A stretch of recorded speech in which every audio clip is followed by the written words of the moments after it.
Well, we're certainly seeing signs that the Russian people are paying attention to these economic sanctions that are coming down from the US, the UK and their Western allies over the last few days, Jamie.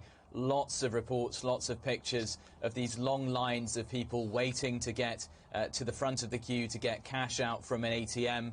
In particular, there is a real focus on getting hold of any sort of foreign currency, including US dollars, in the wake of the Russian ruble plunging by around 30% against the dollar when markets opened on Monday. We've been hearing about the official response to this from the Kremlin. The Russian Prime Minister, Mikhail Mishustin, has said that he is taking personal charge of the operation, if you like, to respond to these sanctions from the West, and also saying that he's confident that this pressure that's coming down on the Russian economy will eventually subside. But I think you just have to take a look at the number of international Western companies that are voting with their feet and leaving Russia or extricating themselves from partnerships here. You have Visa, MasterCard, Uber, the oil giants BP and Shell, all saying that they are taking themselves out of their joint ventures with Russian companies and also prepared to take haircuts in the billions of dollars in order to do so.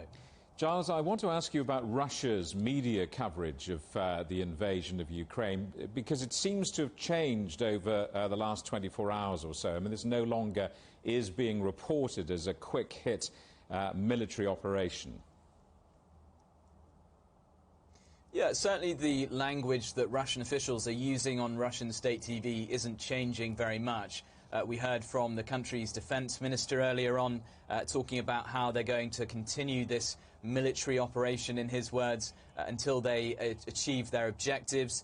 He also said that Russia is protecting itself from Western threats, so very much framing Ukraine and the West as the aggressors and not Russia.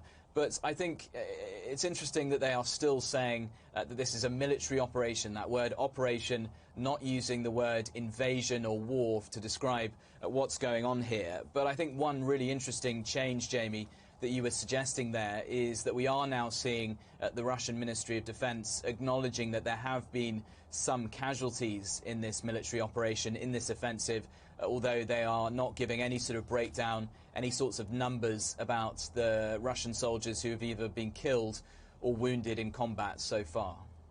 Giles, for the moment, thank you very much. Giles Gibson, our correspondent in Moscow.